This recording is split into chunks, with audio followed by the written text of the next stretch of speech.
La Sociedad Española de Radiodifusión presenta... Ser... ¡Viva la radio! Podcast. Siempre. Hola, soy Javier Ruiz y esto es Hora 25 de los negocios. Hoy, vivienda social perpetua. El planteamiento del gobierno. Somos una gran mayoría y los que no lo son, estoy segura que terminarán por aceptarlo. Los que entendemos que es necesario blindar el parque de vivienda, los suelos públicos y los esfuerzos que estamos haciendo para que sirvan al interés general para siempre. Para siempre. Esto es lo que hoy plantea el gobierno.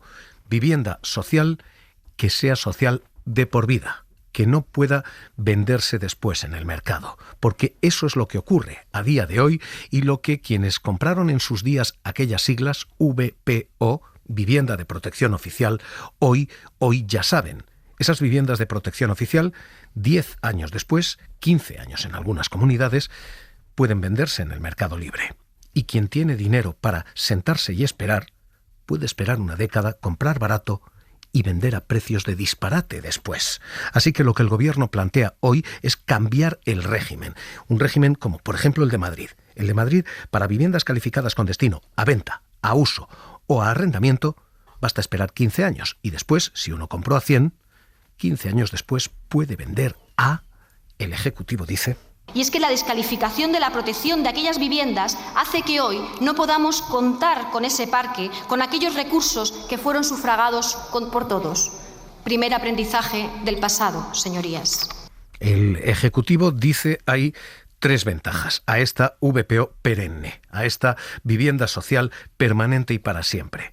Primero, un efecto acumulativo. Vamos a tener más y más cada año porque más y más se construyen cada año y ninguna caduca. Todas constituyen un parque público de vivienda social. Segundo, no habría posiciones especulativas a largo plazo. Blackstone puede sentarse 10 años y esperar porque el activo va a rentar dentro de 10 años. Esto evitaría posiciones especulativas. Solo compran quienes realmente necesitan.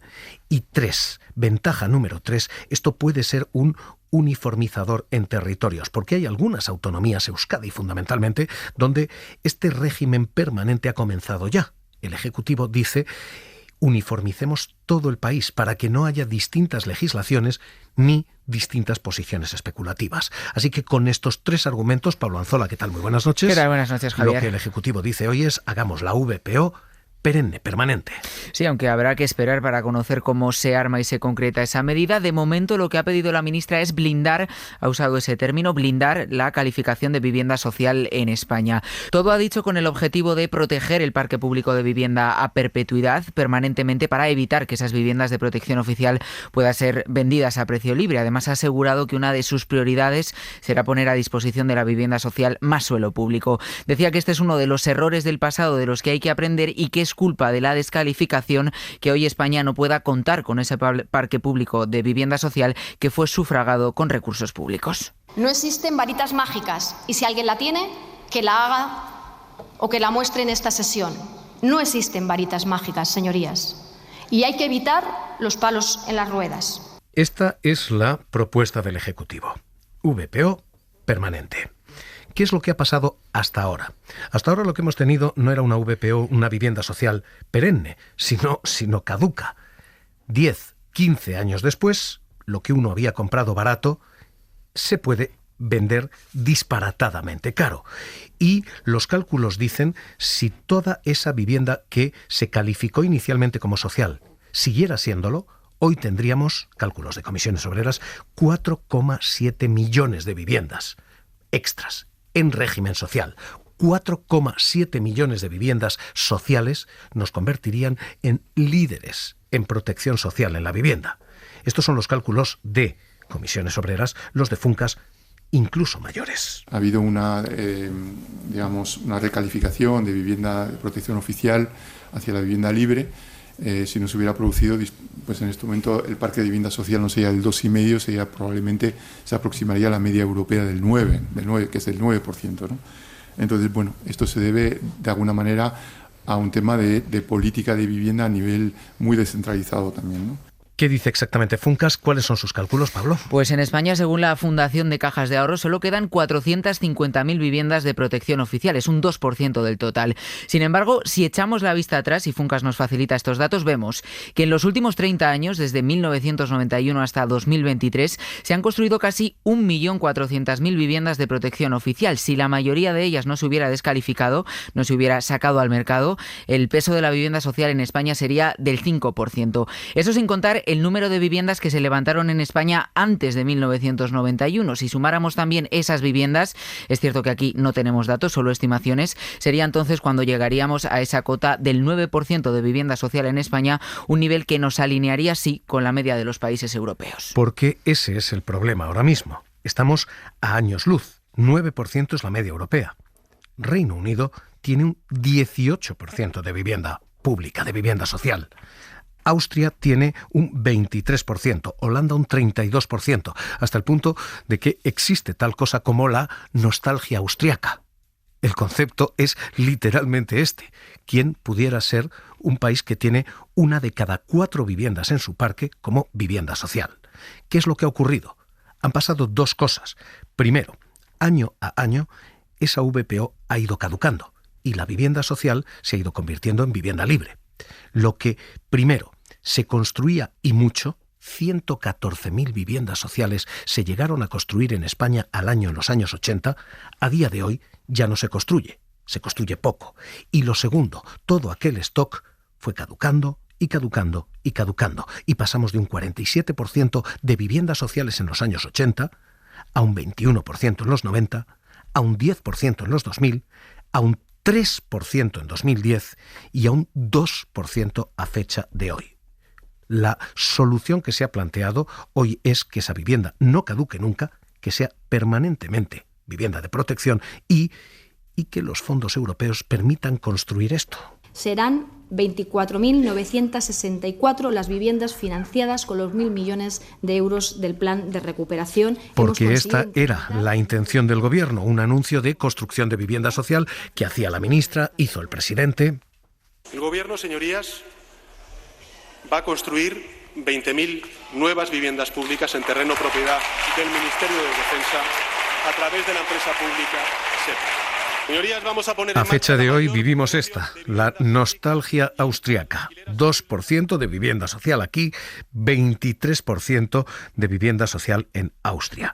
En un día que hoy el gobierno ha jugado así, presentando esta intención, y que hoy además ha lidiado así, defendiéndose de las acusaciones de intervencionismo, de comunismo. Vamos a agotar todo el margen de actuación que nos otorga el ordenamiento jurídico, confiando en que ellas también lo hagan y ejerzan con la misma determinación política y corresponsabilidad financiera, también siguiendo el mandato constitucional de colaboración leal para conseguir este objetivo. Y señalando a unas autonomías que hoy el PP decía... No se dan cuenta de que el mercado no lo podemos intervenir, que ustedes lo que quieren es taponar y que no hay que topar, que lo que hay que hacer es construir, que se lo está diciendo todo el mundo.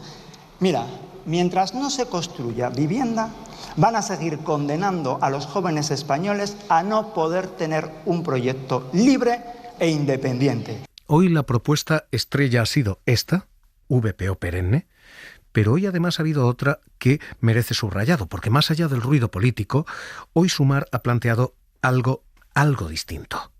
Hoy Sumar plantea que las viviendas que vuelven al mercado puedan ser adquiridas preferentemente por el Estado, es decir, un cierto derecho de tanteo para que cuando la vivienda sale, el Estado pueda comprarla primero y más barata que cualquier fondo o jugador privado. Si un fondo buitre puede comprar un bloque de pisos, ¿no les parece normal que lo pueda hacer antes de una administración? Y es que en España no hay un problema de faltas de casa ni de suelo. En España el problema, señorías, ¿saben cuál es? Que las casas están secuestradas para el turismo y para la especulación. Más de 500.000 de apartamentos turísticos legales y ilegales. Es hoy esta la medida y hoy es esta la cuestión que lo acompaña. Todo lo demás, en una sesión que ha durado más de 6 horas, todo lo demás ha sido ruido. Sergio Nassarri Aznar, director de la Cátedra UNESCO de Vivienda. ¿Qué tal? Muy buenas noches. Hola, buenas noches, ¿cómo están? ¿Esta puede ser una solución? Bueno, yo creo que es pedir paciencia seguro y una solución pues es muy dudoso. Realmente tenemos un problema más básico, que es entender cuánta vivienda social hay en España, dónde está, cómo es, quién la gestiona, qué familias hay ahí, y a partir de ahí tendríamos que decidir pues si tiene que ser de alquiler o tiene que ser de propiedad, ¿no? Uh-huh. España ha tenido una tradición de vivienda pública de propiedad hasta el punto que desde el año 59-60 hasta el 2011 se habían construido 6,8 millones de viviendas públicas que fueron propiedades de muchas familias españolas. Y eso es un logro social incomparable con ningún país de la Europa occidental, ¿no? Uh-huh. Otra cosa que se puede discutir es si realmente luego pues se dejó vender demasiado pronto o con otras condiciones y tal. Entonces, la vivienda en alquiler social tiene unos problemas que son más graves. Uh-huh. Tienes que mantenerla. Entonces, claro, ahí el tema que tenemos, yo no creo tanto, por tanto, en la VPO que podemos llamar permanente, sino que yo creo en una VPO de propiedad condicionada posteriormente pues a la enajenación o a la herencia, en el sentido de decir, usted en cuánto se beneficia en relación al precio de mercado con dinero público para la adquisición de esa vivienda, pues en un 20%, un 30%, un 40%, 10%. Entonces, o usted lo vende a una persona con esas características, si lo vende a beneficio, pues lo que le pagamos entre todos, usted lo devuelve, ¿no? Uh-huh. Déjeme que juguemos la nostalgia austríaca, porque es verdad que esto puede no ser una solución hoy. Hasta que se construya un stock de vivienda, esto requiere años, probablemente décadas, pero es verdad también que el modelo actual está siendo un auténtico fracaso social. Tenemos un 2% de vivienda cuando países como Austria tienen un 23%. Este modelo no hay que cambiarlo. El tema Austria tiene dos caras, ¿no? Tiene esa cara que os he explicado a ustedes, que pues está bien que el 60, el 65% viven de alquiler social, ¿no? Dice, pues eso pues puede ser un objetivo interesante, podemos intentar trabajar hacia ahí, bien. Dos problemas. Uno, el que ya apuntaba usted, ¿no? Es decir, que ellos han tardado 100 años en hacerlo, ¿no? 100 años, ¿de acuerdo? Dices, pues podemos empezar ahora, no hay ningún problema. Es una cosa que se puede decidir y bien, pues vamos a trabajar todos en esa misma línea, es una política muy constante, muy etcétera, de vivienda, bien, pues lo podemos hacer. Pero tiene una cara B, que es que el partido que ha mandado en Viena no ha cambiado en 100 años. Es decir, si el alcalde es el dueño del 60-65% del stock inmobiliario y por lo tanto ese número de población son sus inquilinos, es muy difícil que los inquilinos voten contra su casero. Uh-huh. Déjeme que le pregunte, porque hoy hemos tenido además una segunda clave y un segundo movimiento en materia de vivienda. Hoy Málaga ha hecho un movimiento de literalmente prohibir pisos turísticos en 43 de sus barrios, y hoy esta es la otra clave de la otra administración. A nivel nacional este ha sido el debate en el Congreso, pero en los ayuntamientos se está empezando a tomar esta decisión. ¿Esa es una solución? ¿Prohibir pisos turísticos? ¿Prohibición es una respuesta?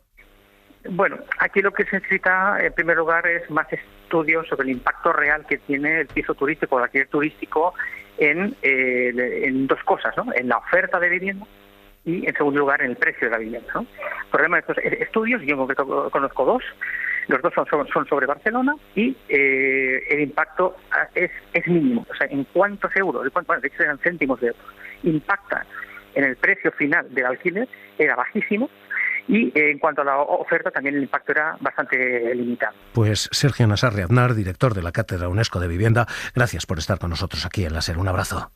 Gracias, buenas noches. Este es el debate hoy en el Parlamento, mientras este sigue siendo el debate en la calle. Lo que no es normal es no poder encontrar nada y lo que encuentras es muy a las afueras o compartiendo. Los precios están absolutamente disparados, no son acordes con los sueldos que hay y nadie se puede permitir un piso hoy en día. Hora 25 de los negocios. Cadena SER. Saben que los miércoles abrimos aquí tiempos de sectores o de autores. Hoy vamos a saludar en un programa de economía a quien hace economía, sí, pero quien dice que esto no va de dinero, sí, sino de bienestar.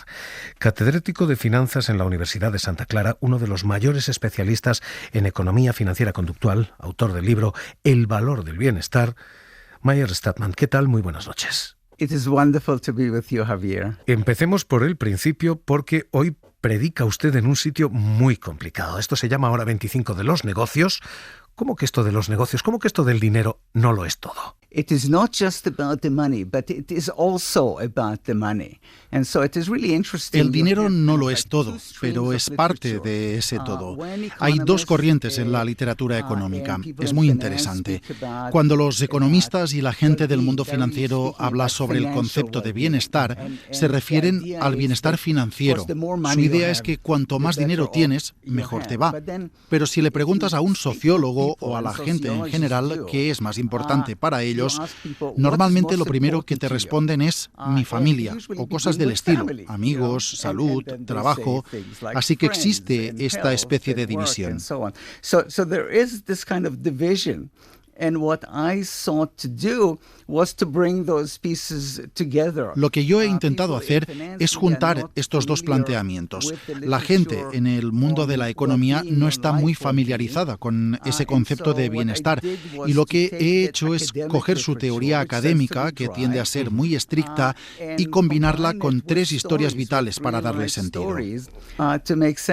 Déjeme que se lo traduzca a los oyentes.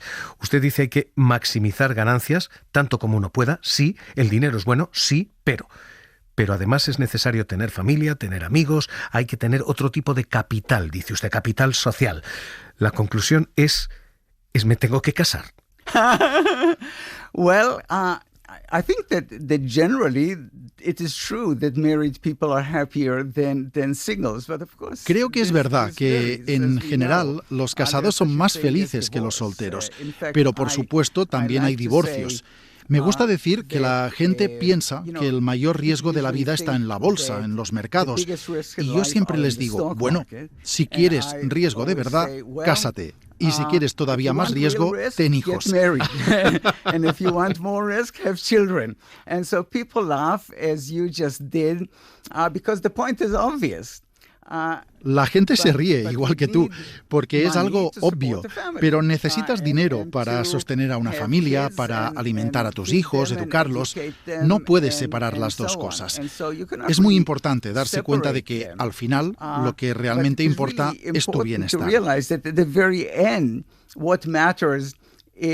Your well-being. La respuesta es que no hay un equilibrio, que hay distintos equilibrios en distintas personas, en distintas fases de la vida, que no hay una sola respuesta económica. Well, people balance it in different ways. And so for young people, usually the problem is self-control. La gente llega a ese equilibrio de formas diferentes. El problema de los jóvenes normalmente es su autocontrol. Es demasiado débil, gastan más de lo conveniente.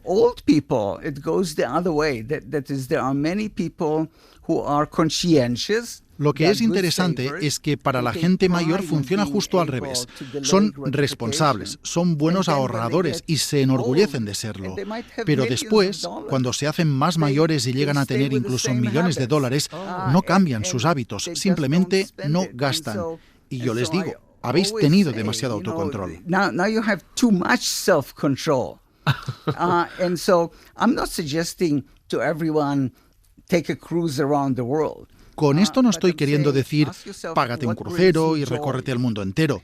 Lo que estoy diciendo es que te preguntes qué te hace feliz y lo hagas. En nuestro caso, para volar hasta aquí hemos venido en business y ya sabes que la clase business es algo cara. Pero luego también dedicamos dinero a organizaciones de caridad, al cuidado de nuestros hijos, a nuestra comunidad. A donde quiero llegar es a que hay que preguntarse a uno mismo qué te hace feliz. Quizás es abrir una cuenta corriente para tus nietos, para su educación o algo así.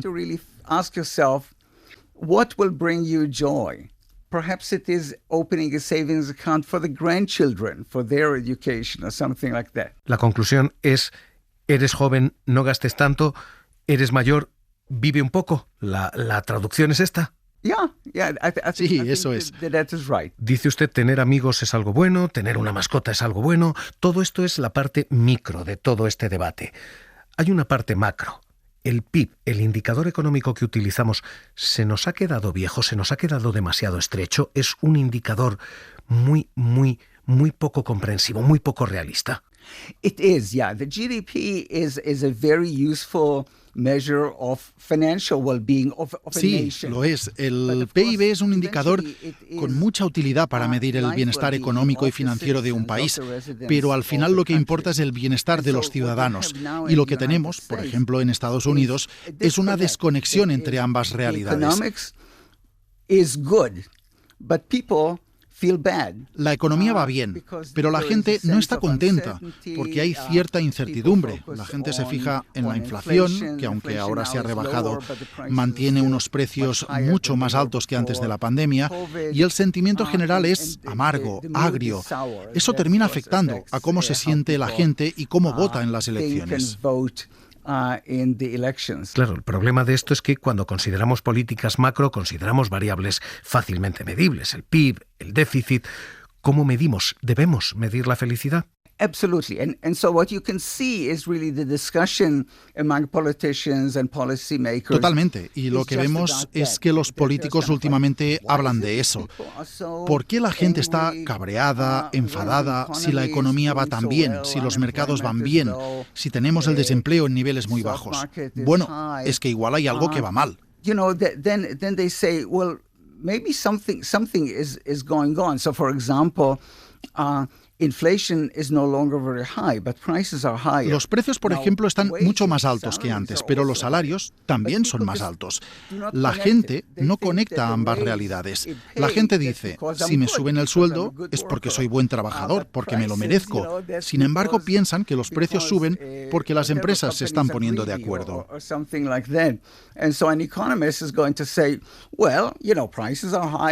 ¿Qué te dirá un economista? Bueno, que es cierto que los precios han subido, pero que tu sueldo también. Así que, en realidad, estás donde estabas. La gente, en cambio, no lo ve así. La gente de a pie tiene una aversión a la inflación y no llega a la misma conclusión que los economistas. Lo que necesitamos como economistas, y yo me incluyo, es que tenemos que ir más allá de nuestra profesión y pensar como la gente de a pie.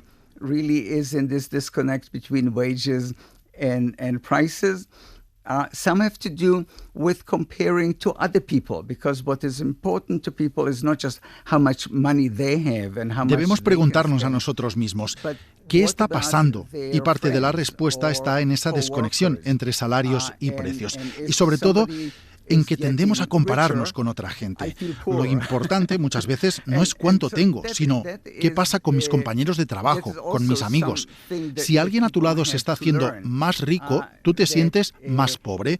Y eso es algo que también la gente tiene que aprender, que al final, si tienes suficiente, y seguramente tienes más que suficiente, no pasa nada si tu vecino o tu compañero de trabajo tiene un poco más. Ya está, asúmelo. You know, you can just let go. Vamos a aceptarlo, ¿no? You can make your peace with it. It is hard. I know it is hard. You know, I catch myself saying, puedes aceptarlo. Es difícil, sé que es difícil. Yo mismo he dicho, mira todo lo que gana este tipo que se dedica a la consultoría y demás. Pero luego he pensado, bueno, sí, pero yo he conseguido una dotación para mi universidad de varios millones de dólares. Quiero decir, él tiene dinero suficiente. Tú tienes dinero suficiente. ¿Qué importa si él tiene un poco más? En realidad no importa, pero hay un instinto de competir y compararnos con el resto. But the instinct is still an instinct of competition with other people and comparing yourself to other people. Profesor Meyer Starman, gracias por su tiempo. Un placer escucharle aquí en Hora 25 de los Negocios. Thank you so much, Javier. Para no perderte ningún episodio, síguenos en la aplicación o la web de la SER, Podium Podcast o tu plataforma de audio favorita.